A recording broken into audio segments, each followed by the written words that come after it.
All right. Good afternoon, everybody, and welcome to our discussion today with Washington Post columnist and anchor of today's Worldview, Ishaan Tharoor. I just want to point out on the outset for everyone watching, we are aware that his name is spelled incorrectly up here. It should be Ishaan with two A's. We apologize.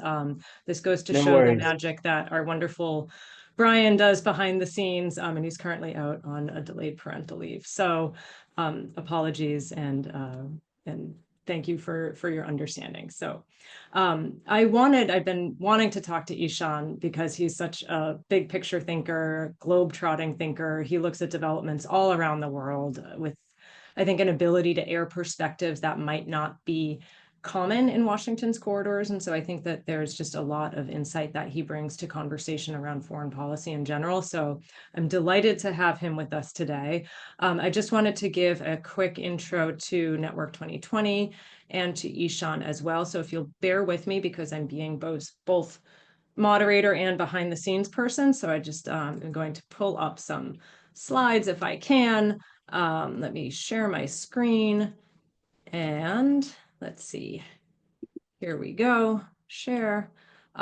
So for those who are joining Network 2020 for the first time, we are a nonprofit. We're based in New York, and we're really focused on having conversations about big picture, well, both big picture global issues as well as domestic geopolitical developments that affect geopolitics around the world. So we're trying to have nonpartisan conversations. We're trying to add more nuance to discussions that are often reduced to misinformation and headlines. So I'm going to stop my share in a moment. We're going to I'm going to cancel this and just to introduce Ishaan.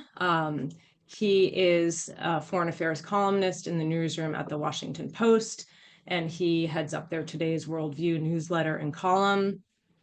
He was previously at Time, where he split time between Hong Kong and New York City. He is a frequent commentator on all of the news channels, and so we are incredibly fortunate to have him with us today. So with that, welcome, Ishaan, and I look forward to our conversation. So. Thank you, Courtney. It's a very generous introduction and always a pleasure to chat with you and Network 2020. Well, thank you very much. And one thing I failed to mention is that Ishaan was our 2024 Ted Sorensen awardee. So this is 23. an award that we give to emerging and voices of young people who are really shaping and using their words to shape our understanding of the world. So congratulations to you on that, Ishaan. Thank you. Thank you guys again. Yeah.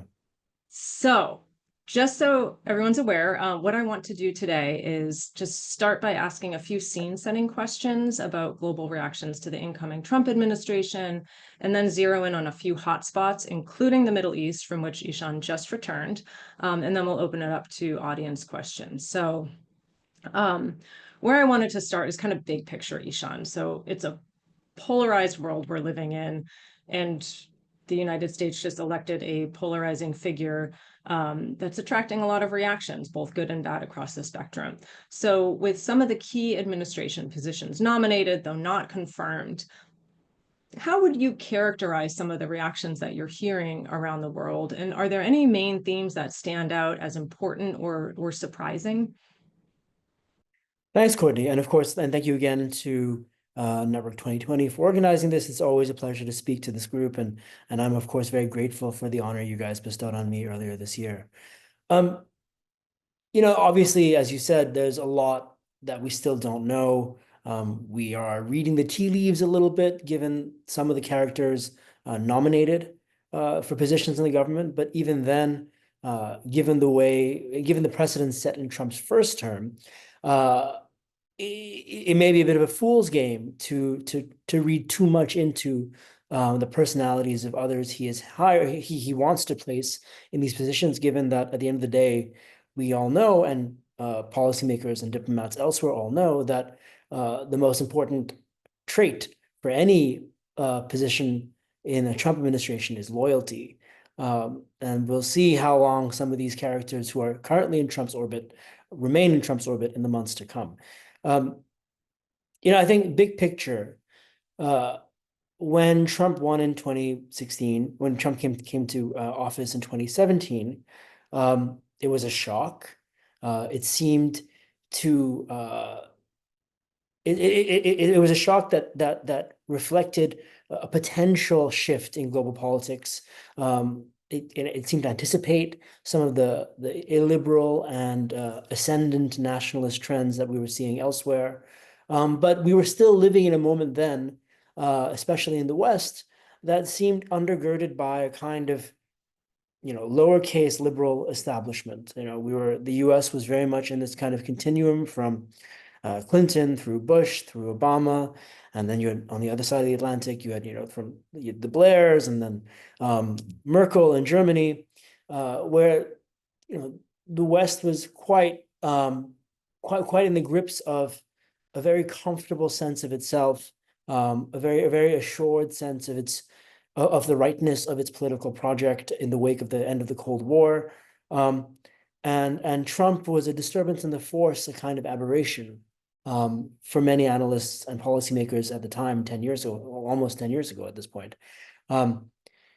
Now, with his election this year and his return to the White House next year, it's a very different moment. You've seen all sorts of upheaval politically in Europe, given the ascent of many far-right parties and the normalization of many far-right parties in the political mainstream. You've seen, very much, we'll see how the elections in Germany play out next year. We'll see how France manages its own kind of political dysfunction. And of course, this is not even getting to questions of China and Russia, illiberal democracies elsewhere as well, and what their importance on the world stage says about our kind of Washington liberal democratic convictions. So now when Trump has won re-election, well, not re-election, but when Trump has won election, a lot of the conversations I had with whether it's European policymakers or Asian policymakers or Middle East policymakers, there was very little shock or surprise in their responses. Trump is part of the firmament. Trump is very much somebody who they now understand and whose convictions they understand. And of course, Trump is not alone. Trump has all sorts of kindred spirits in different parts of the world, animated by similar sets of politics, similar sets of grievances. And the question is, and obviously this varies by context, is, how much damage can he do to us? And how can we gain from from working with somebody who, of course, has constantly made clear that he's interested in deals, he's interested in a kind of transactional politics, and he's somebody that a lot of people see, no matter their political convictions or the nature of their regimes, that they can potentially do business with him. So, while there's, especially among a lot of peers I have and the kind of East Coast liberal world that I tend to operate in, there's all sorts of dread and fear. But in a lot of my conversations with diplomats from various parts of the world, you don't really hear that right now. Obviously, there are some big exceptions and there's some big cases where there's real concern. But by and large, and I just came back from Doha, where there's a major forum every year with hundreds of Arab politicians and diplomats present. I was quite surprised by how much. I think one top diplomat from an Arab country I cannot name, said, I'm vaguely optimistic about Trump. And I was, given that diplomat's position in global politics, I was quite surprised by that. But this is to say, and we can go into it, there's a lot of uncertainty around him, but there is less surprise and shock than before. Thanks. That makes a lot of sense. And I appreciate that perspective. You said that a lot of it's hard to read into key appointments because so much is based on loyalty. So with that in mind, would you say, is it hard to infer sort of a foreign policy ethos or direction? Is it really just based on, we're going to put Marco Rubio as Secretary of State because he's loyal and he kind of does this and, will make other appointments, or can you actually try to glean what direction he might want to go in based on these appointments? No, I mean, I think specifically when it comes to Marco Rubio, you really cannot interpret too much because uh, it's quite unclear how someone like Rubio, given his foreign policy bona fides, given the fact that he has a career of being a certain kind of Republican hawkish, but also Republican internationalist to a certain extent, how much he's going to want to adapt. He's also a pretty sophisticated foreign policy thinker, and how much he's going to want to bend his point of view and his set of interests in the service of Trumpism. That's unclear. And then, there's a whole other element to this, which is um, there are people, including colleagues of mine, who are going to go about covering this Trump administration, acting on the premise that the actual Secretary of State is Elon Musk. That on to a certain level, Rubio is going to be a figure who will go around, go to summits, fly in airplanes, meet various people, but he is not going to be the real voice of Trumpist foreign policy. And there are figures closer to Trump, more ideologically aligned to Trump, who will dictate a lot and be the ones really in Trump's ear when it comes to major decisions on foreign policy. And Elon Musk right now certainly seems to be one of them. That's an interesting point, and I'd like to stay there for a minute because I had lunch with someone the other day who's in the foreign diplomat, and they were commenting that in general, it seems like the State Department, but ministries of foreign affairs in general have become, in a way, less powerful as power diffuses to other types of ministries. Is that something that you've seen sort of on a more macro level?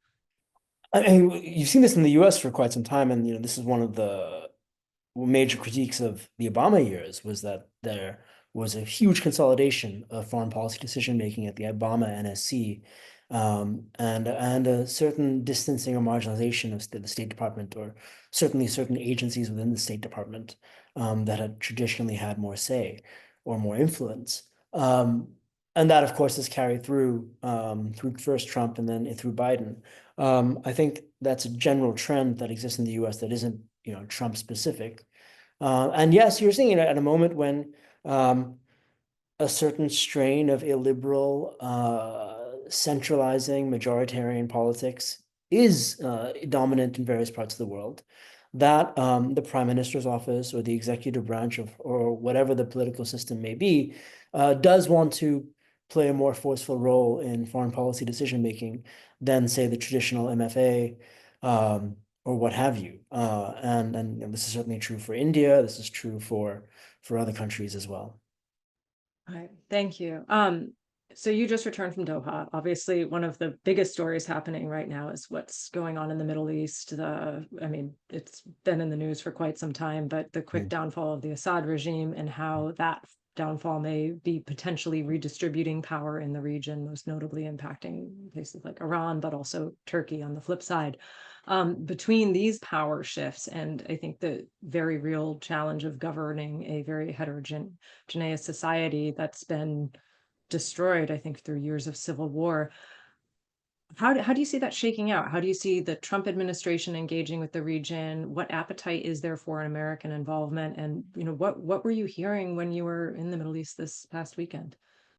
Well, frankly, a lot of things. And I arrived in Doha on Thursday, thinking that this is a forum that is hosted every year by the Qataris. It's become increasingly interesting and influential because of the preponderance of diplomats in various parts of the world who show up for it, as well as, for my purposes, a lot of think tankers from various parts of the world, some of whom I know, some of whom I've never met in person. So for me, just in terms of getting as many downloads as possible at different perspectives from different places.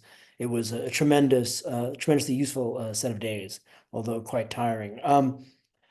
And yes, I showed up thinking that my focus on this trip would be to figure out how the Arab world is grappling with Trump and the Trumpian shadow on Palestine and Israel, and what the Trump administration would be doing when it comes to, or could be doing, or what people want to see when it comes to first of all, of course, brokering some kind of peace, but then also more concretely figuring out the quote unquote day after scenario for Gaza, something that there's a lot of discussion about, but very little sense of any momentum or traction.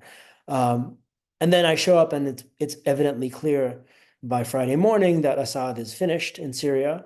Every diplomat you talk to is convinced of it. And on Friday itself, you saw in a closed door session, the Turkish and Russian and Iranian foreign ministers meeting.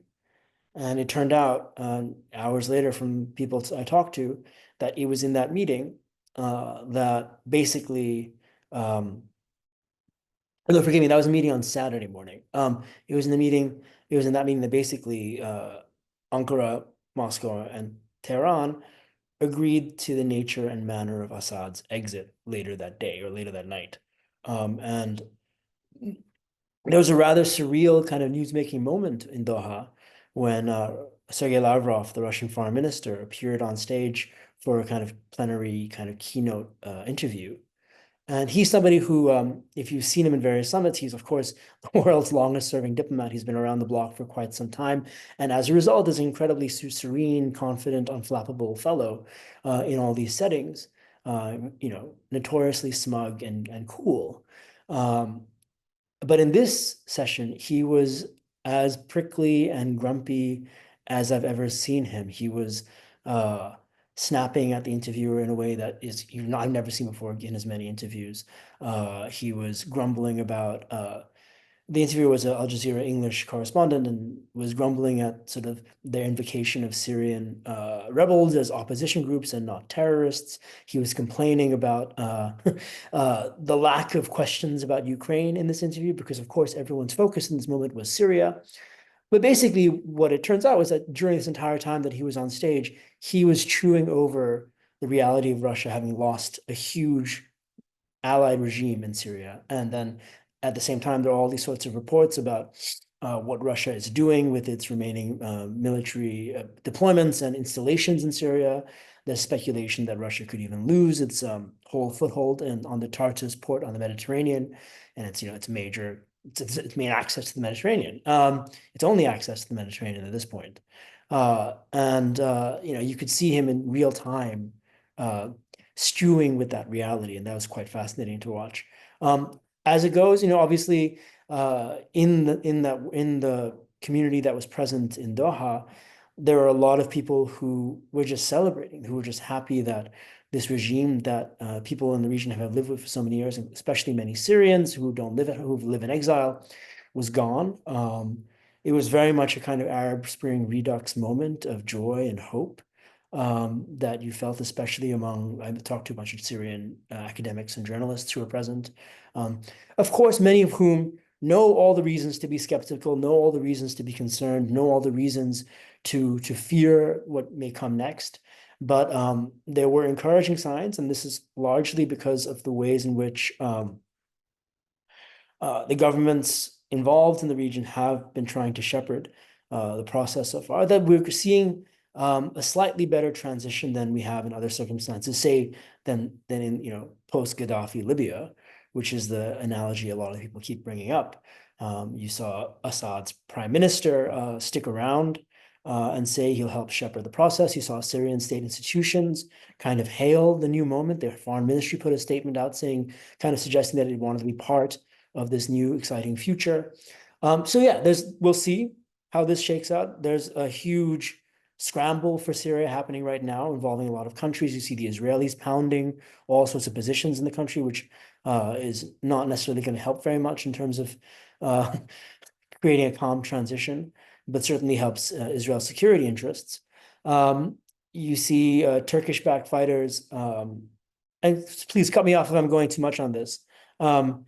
You see the Turkish-backed fighters now engaging in what could be a pretty vicious campaign in Syria's northeast against the SDF, the pro-Kurdish militias that were once fully backed by the US, now kind of tepidly backed by the US. And you may see real battles over there. And then, of course, you have HTS, the Al-Qaeda, the once Al-Qaeda linked Syrian Islamist group that is essentially the main player in town in Damascus right now. And there are a lot of questions about that I had, and a lot of conversations I had with people in Doha about what they can be, they can adjust, how they can adapt to governance. A lot of parallels were I heard there between them and, say, the Taliban, and there are certain kinds of symbolic connections between specifically these groups. And I can go into the analogies and the usage of these analogies if there's interest later. And then, of course, when it comes to Trump, he issued these set of Truth Social posts, essentially saying it's not really in our interest to get involved. Let's just see how it shakes out, which is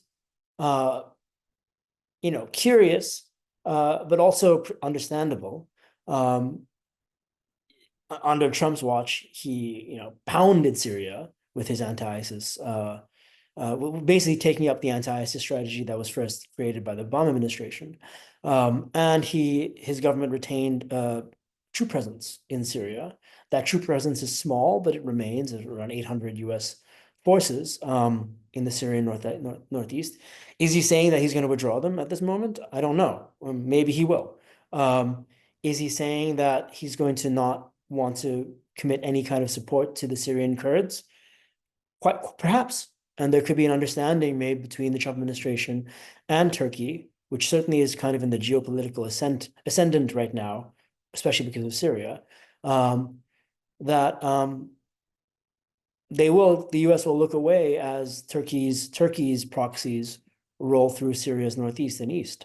And then that may very well be something that happens in the coming months with the blessing of the Trump camp. I think there are people in the region who want the US to be kind of involved in political processes, helping nudge certain things along, but not perhaps in the ways that we have seen in the past. And certainly, I think where especially the Gulf interlocutors I spoke to are, they are hoping, perhaps against hope, that the Trump administration can be a moderating influence on Israel, and get Israel meaningfully to the table when it comes to recognizing certain Palestinian aspirations and demands. That, to me, at this point, seems very difficult and far-fetched, given both the mood within Israel and all the signs we've seen from Trump in terms of the ambassador that he's picked for Israel, and the noises that many Republicans make about what they think should be the course of policy for the Holy Land. Thank you. That was a big answer to a big question. And there are, I think, a lot of different threads we can pick up on. Sure. Sorry for going on a bit. No, there's clearly a lot to talk about. And this is fascinating. For those who are listening, if you have a question, please feel free to put it in the Q&A box at any point.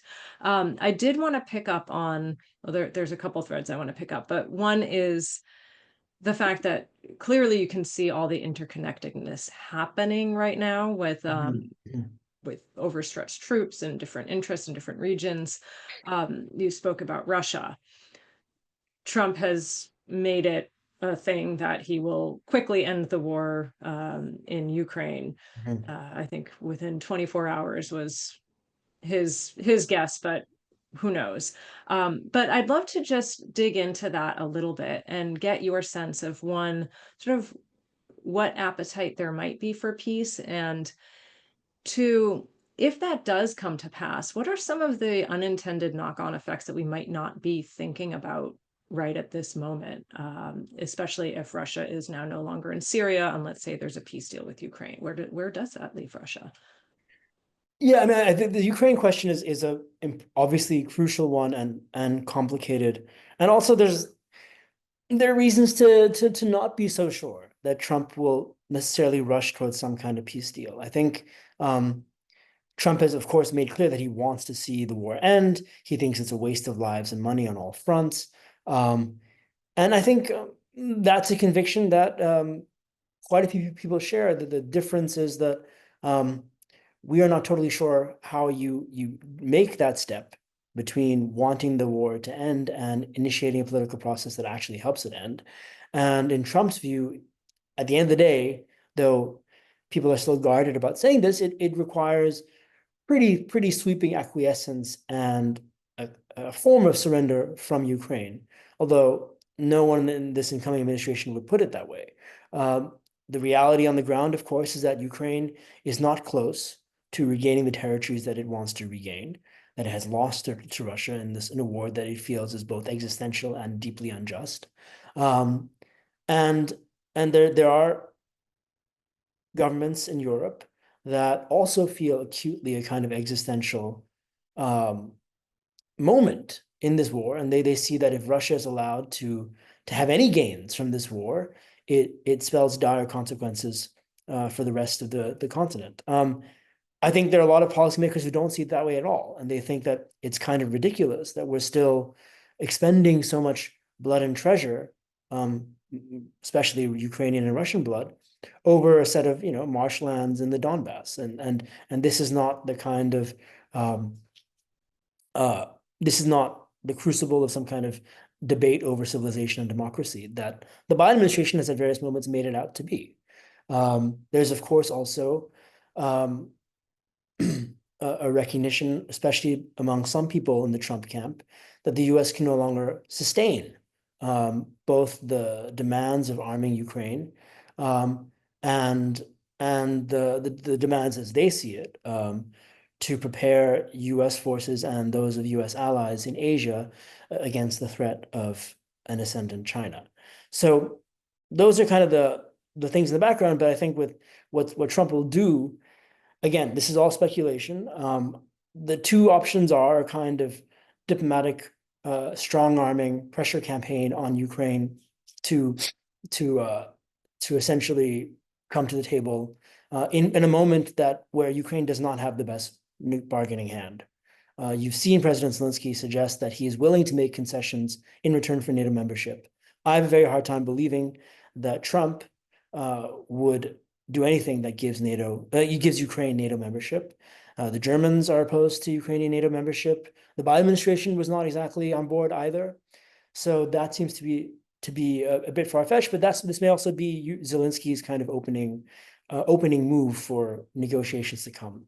Now, there's the kind of alternative traditionalist Republican muscular internationalist position that I've heard from some folks here, that Trump may actually counterintuitively, for all that he said, make the decision that he'll do what the Biden administration did not do, which is really rush a lot of munitions and special arms to Ukraine, reduce all restrictions on their usage. And the critique of the Biden administration has been that they were kind of slow rolled through the past 2 years their support to Ukraine, and now so it will give him a kind of political optical win because he'll be much more aggressively backing Ukraine's military efforts.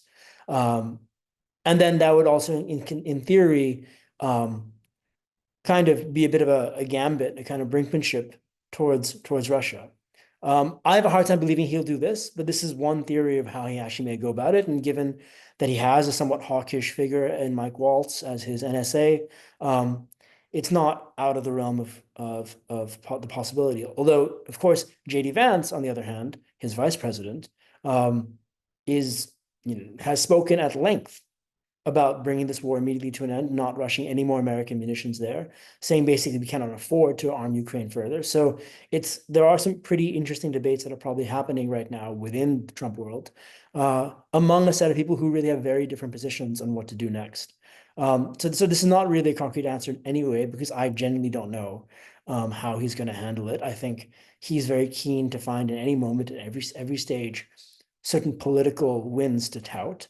I think he will probably get that from Israeli Prime Minister Netanyahu, who will, probably after achieving a lot of their supposed military aims in Gaza and Lebanon, but now looking back at Gaza and its complete devastation, we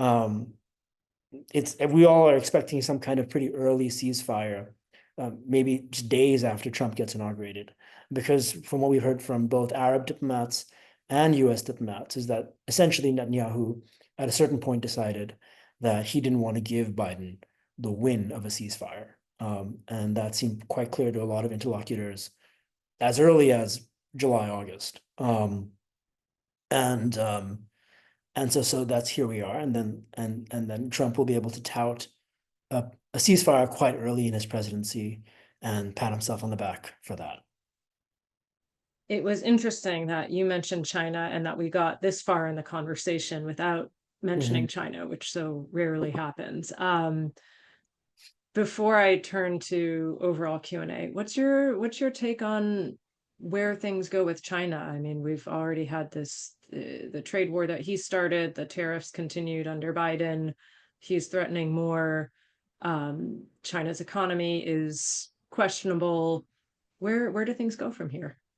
I think this is probably going to be the most volatile uh, front of Trump's foreign policy. I think we should have reasons to believe that his threats of 60% overall tariffs are, it's not just bluster. I think we may see significant moves on that front sooner rather than later. Um, the Trump, the supposed deal that Trump negotiated with China, the trade deal, has paid has had no positive impact for the US, or very little positive impact for the US.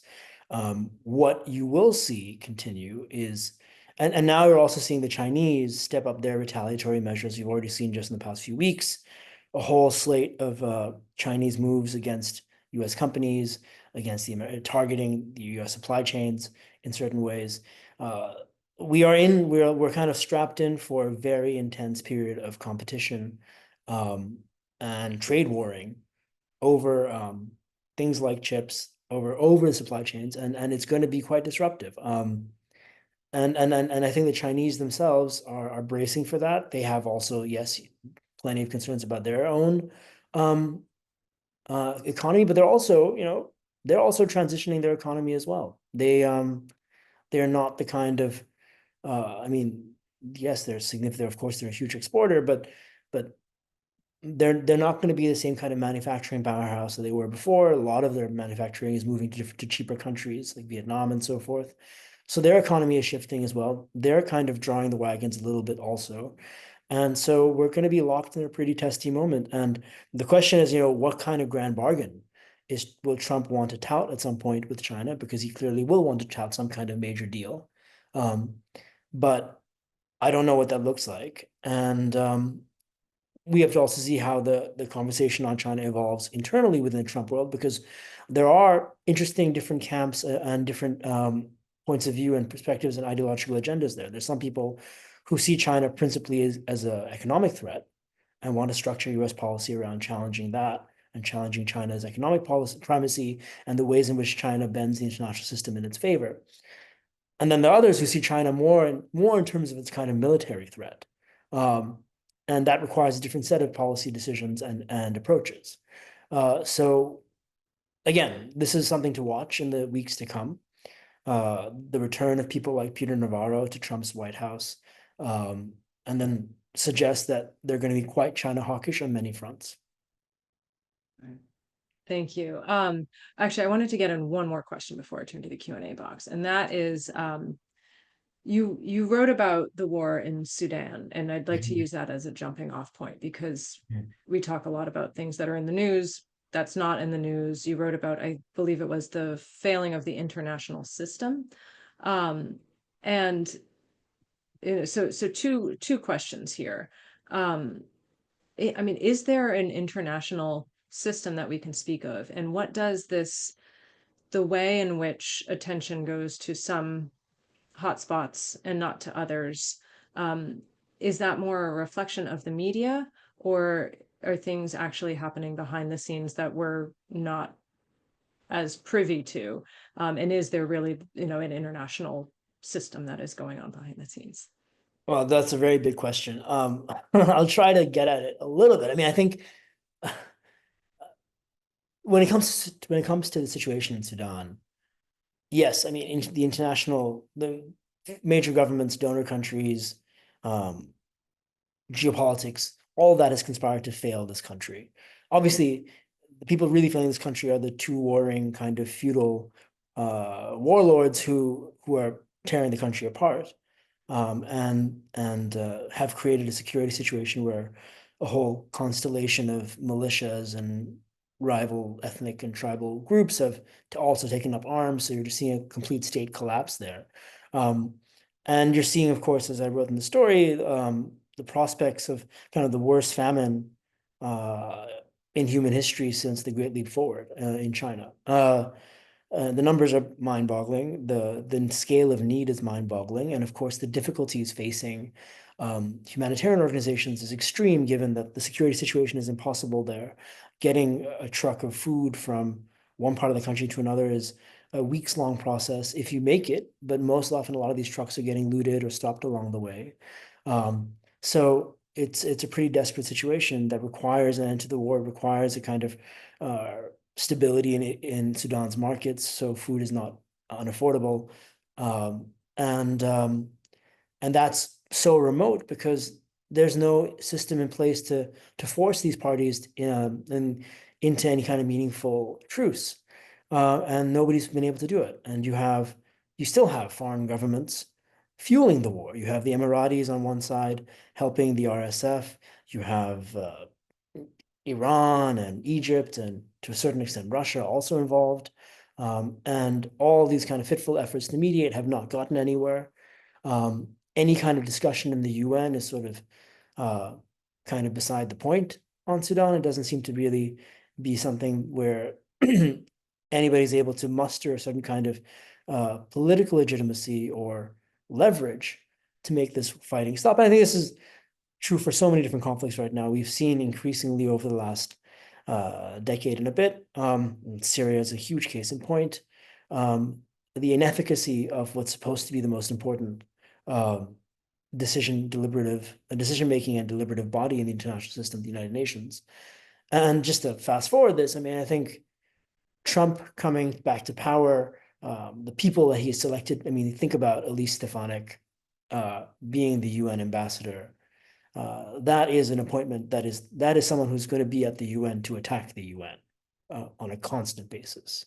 Um, the the contempt, especially in Congress, but especially on the Republican side, for institutions like the ICC and the ICJ, which are supposed to be kind of bulwarks of the international order, such as it is, it says a lot. And when I had some conversations with people, certain diplomats from the global South and in the Arab world, there's now an increasing view of the US not as this kind of not as the way Biden cast the US as, being back in the world stage, reinforcing the international rules-based order. That whole narrative around the US is coming to a certain end, and there are people, I had a conversation with a diplomat, let's say from a BRICS country, who said that, we're thinking about this wrong. The US attacks everyone else for cheating in the system or doing things a certain way. No, actually, the reality of the moment is that the US picks and chooses what it wants from the global order, an order that has, guaranteed America a great amount of power and primacy and wealth on the world stage. And now that it sees things not really working its way, it's bending it. And it is now, and this is what the very cheeky diplomat said, the US is the revisionist power. And I think this is obviously this was specifically in conversation in reaction to events in Israel, Palestine, and the war in Gaza, which has been a very disturbing event for people around the world, much more so than, say, the war in Ukraine, principally because it has exposed the double standards and perceived hypocrisy of Western powers, especially the United States, when it comes to applying quote unquote rules in the international system. And it is a huge philosophical and political challenge that's going to, last for quite some time now. Thank you. That's actually a great segue to a question we have here from someone who asks, from a macro approach to foreign policy under Trump, do you see the world breaking into semi-recognized spheres of influence controlled by certain countries such as Russia and China? And would this leave those countries outside those spheres more likely open to competition and conflict by the great powers? That's an interesting question. I have a hard time knowing how the risk board is going to shape out. I think we still overstate Russian influence and Russia's capacity to really have a sphere of influence. Especially, when you look, I mean, yes, there are certain countries in its neighborhood that are seeing their democracies kind of beholden to Russian projects. Georgia, to a certain extent Moldova, Romania even.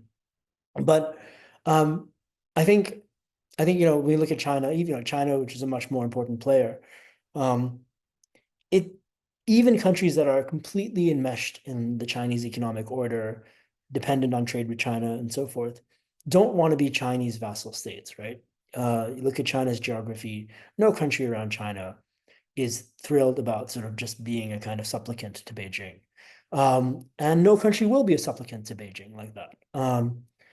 They'll be deeply intertwined with the Chinese economy and they will have all sorts of partnerships and dealings with China. But I think the idea of a kind of Chinese-led, world, a kind of Chinese Warsaw Pact, that's never going to happen. And this is where the kind of prognostication about a 21st century Cold War kind of reaches its limits because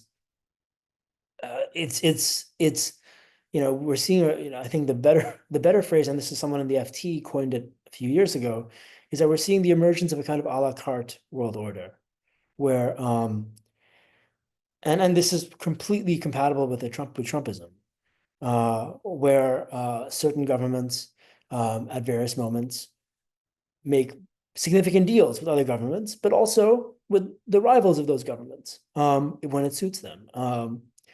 And you'll also see, I think, in terms of you'll see, I think this has been a process that's been unfurling for quite some time, but I think you're going to see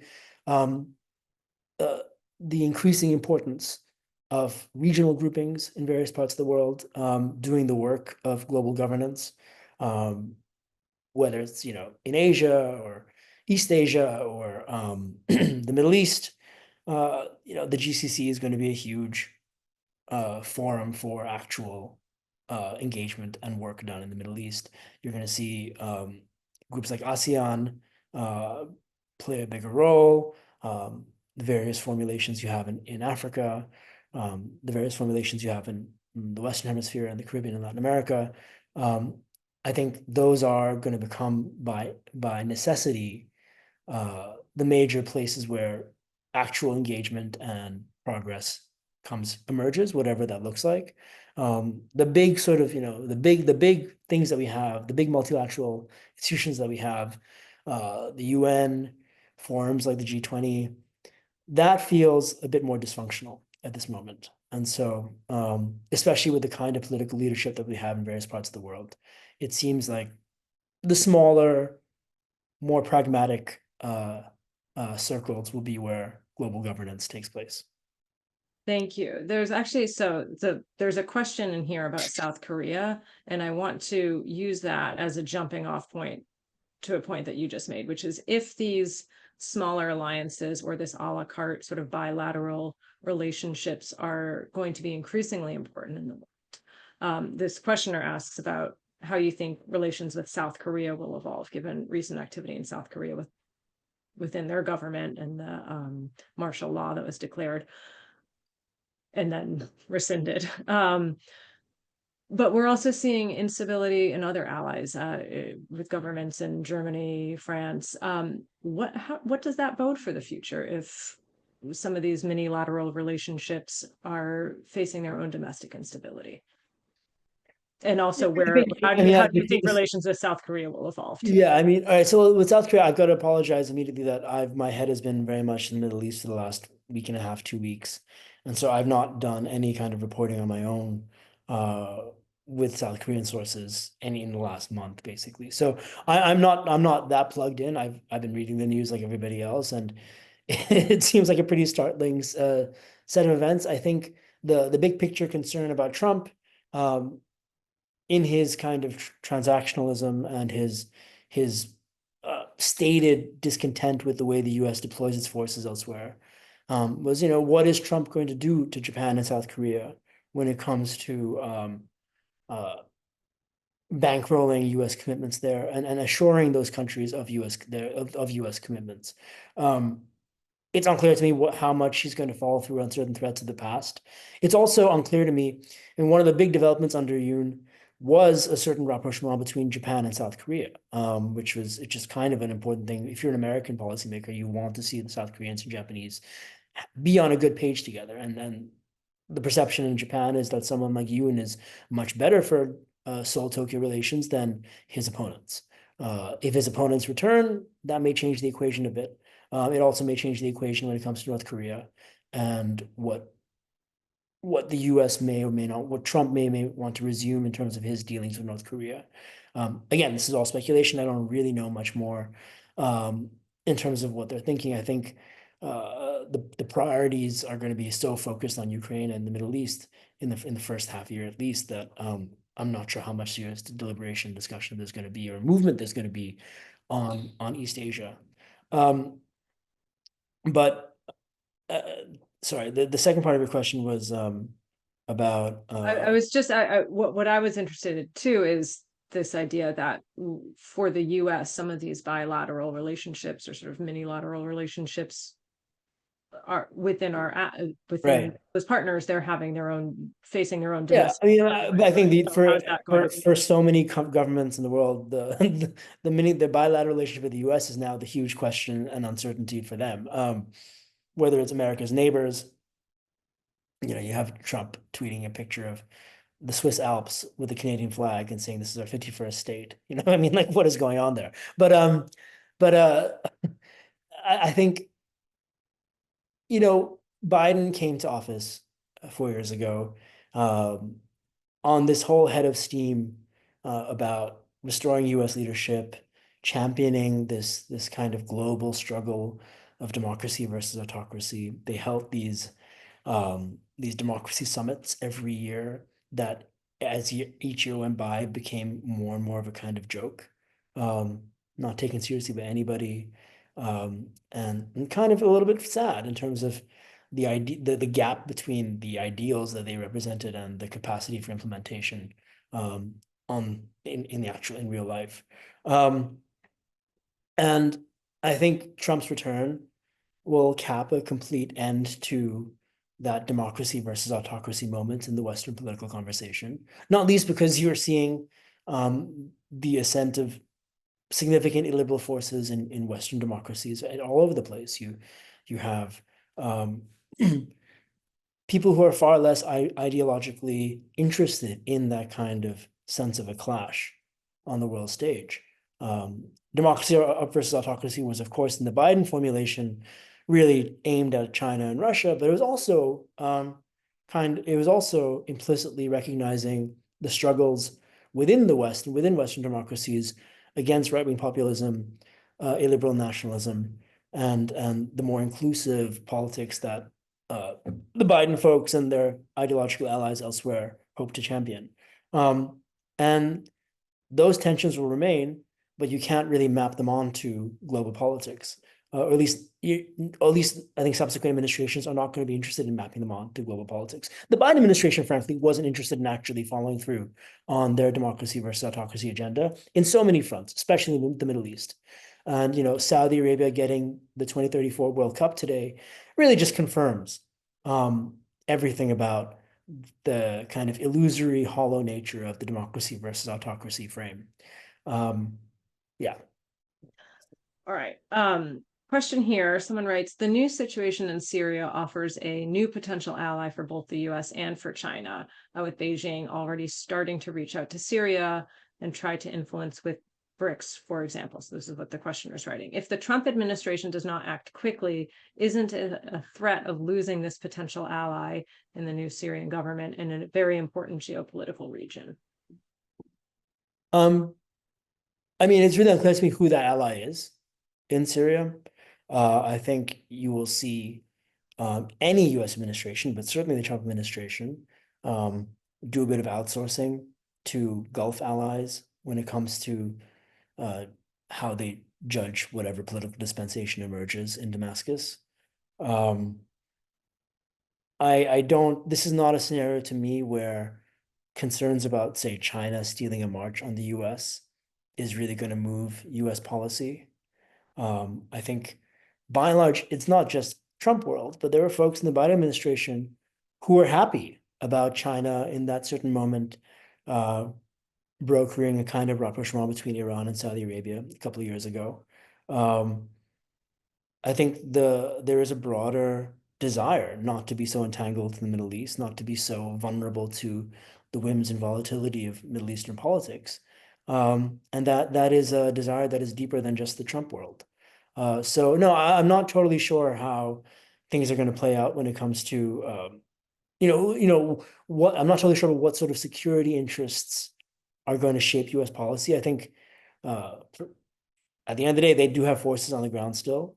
They do want to make sure that these Islamists, stroke jihadis, who are very much come to the fore, don't get their hands on all the um, pretty noxious things in Assad's arsenal. But the Israelis are already seem to have already gotten away and make sure that doesn't happen.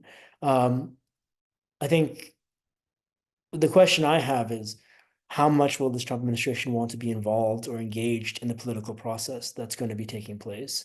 And uh, will Syria benefit or gain from from the US and perhaps even all of the West taking more of a back seat in these conversations?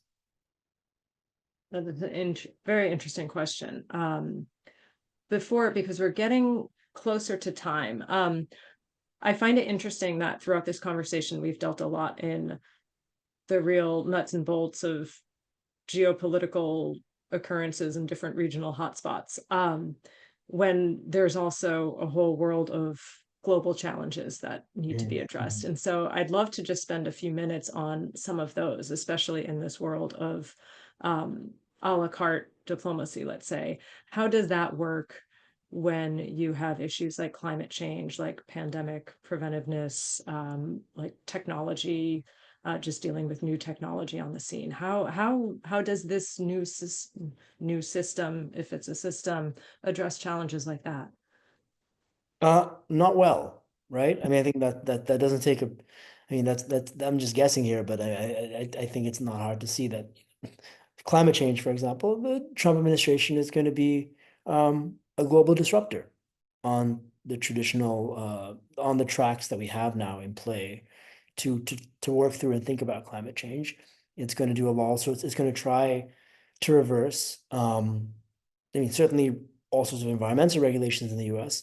Whether it can do much about the spending plans of Biden's IRA, that's another question. And there's a strong sense that a lot of Republican state governments and leaders will not want to reverse some of that because they're getting a lot of money from the US government for manufacturing jobs, for clean tech, green jobs in their states and jurisdictions. Um, I think I think the sense that people get is that progress on climate, progress on preparedness for pandemics, all this stuff will happen in spite of the Trump administration. But we've yet to see how sweeping and actually pervasive Trump's approach will be when it comes to his stated goals of dismantling the administrative state, slashing all sorts of regulations. Um, but it certainly is, inspiring copycats elsewhere.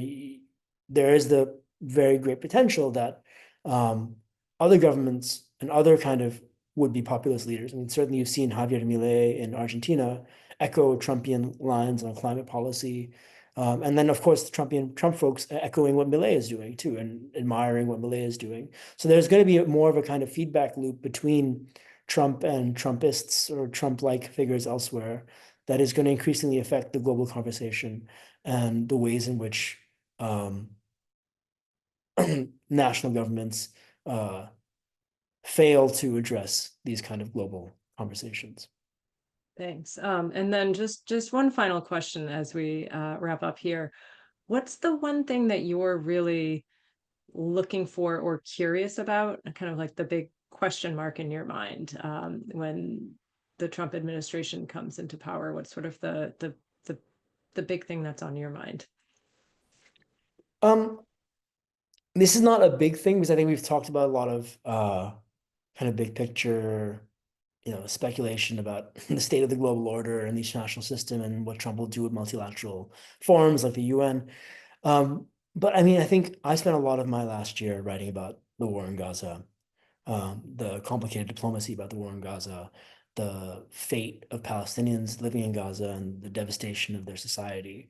And I'm going to be focused on the ways in which a Trump administration deviates or doesn't from the trajectory set by the Biden team on Israel policy. Appointing someone like Mike Huckabee, who is a kind of dyed-in-the-wool Christian Zionist, who doesn't even really believe in the legitimacy of using the phrase the West Bank, is a pretty strong indicator of of an ideological approach that really favors the Israeli far right. And I think the prospect of annexation, de jure annexation of much of the West Bank is a real reality next year. And if that happens, that's really going to upset the apple cart in the region. It's going to complicate Trump's ability to bring the Gulf nations alongside to expand the Abraham Accords. And so I think we're gonna maybe sooner rather than later get to a curious kind of tipping point where Trump will have to choose between the instincts of his of the sort of people in his base who champion the Israeli far right and the interests of the Israeli far right, and his desire um, to appear in the Middle East like the great peacemaker and negotiator, the one the one who eventually normalizes the U.S. and Saudi Arabia, the one who expands the Abraham Accords in various ways. And I think Trump definitely wants to have his Nobel Prize, and that's a huge thing that's motivating him.